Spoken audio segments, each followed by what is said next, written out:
Greetings little mortals, how Hoyovers should have handled Elliot's situation is very clear.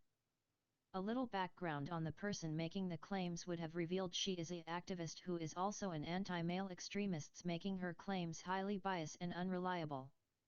After this was clear, Hoyovers could have avoided most of the backlash it should receive for the foul act it chose by actually investigating the situation properly. Our justice system is based on innocent till proven guilty because of multiple factors, one being trying to prove innocence is a negative.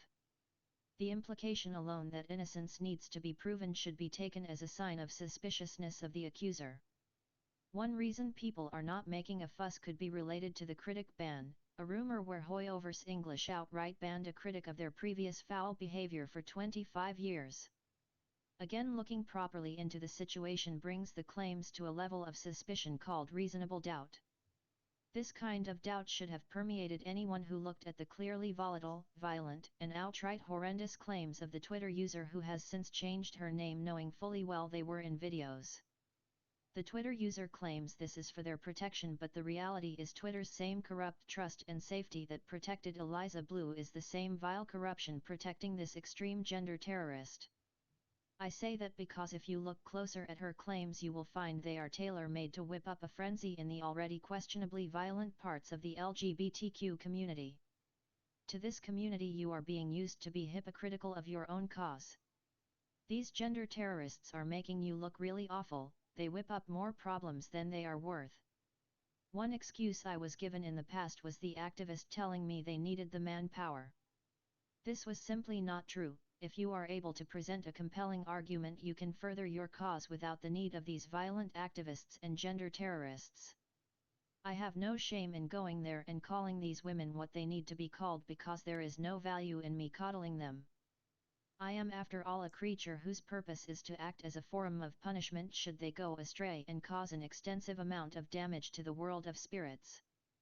This raises another question. When I was first born into a mortal life to observe, I assumed it was for observing human history as the events to transpire next in this world are going to shape its future. I do not think the shaping is going how these gender terrorists like, but there is actually supposed to be very little they can do about that for a reason.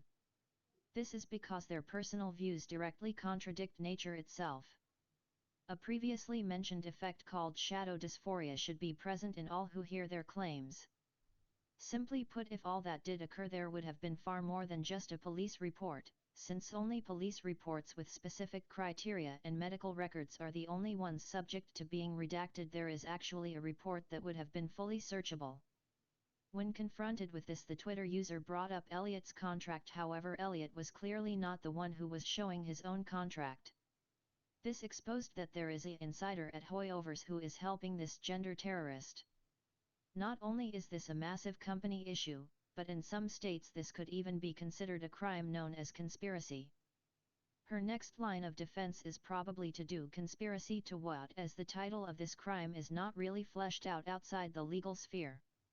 Despite it being obvious it's just another terrorist attack on men in the VA industry, a far more pressing matter is presented. These acts are a direct threat to the safety of all Hoyovers' male voice actors, even the ones who comply with the terrorists' demands. Compliance in this instance is made as a bad option to take, even if it's for the benefit of the company or another. In the end you are forced to fight.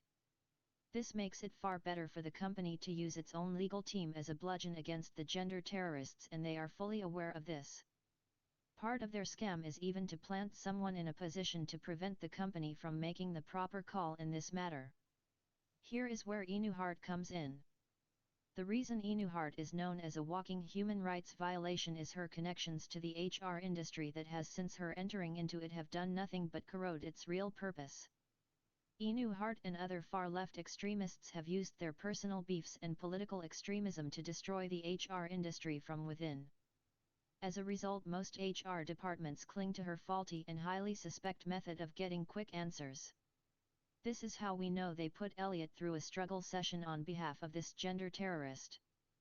It is clear they did so until they got the answers they wanted. This means it wasn't just a struggle session, it was outright abuse. Furthermore, the comments the Twitter user claims is a confession are nothing more than a sign of the damage caused by the abuse Elliot suffered. It is a good thing Elliot's friends have encouraged him to seek therapy, and we hope he has done so personally and not through any company recommendation. Even if Elliot decides not to seek justice, the truth must be let out and something has to be done, or any sacrifice he made for others is only flushed down the drain. This series of TDS videos is intended to help prevent this situation again while preserving the ability to remove bad apples regardless if that apple is a male or female. It's time to stop coddling these random Twitter users who go around falsely accusing people of horrendous acts just for clout or backpats. In this one act, the Twitter user who idolized a gender terrorist became a gender terrorist, and Elliot is just her most recently known victim.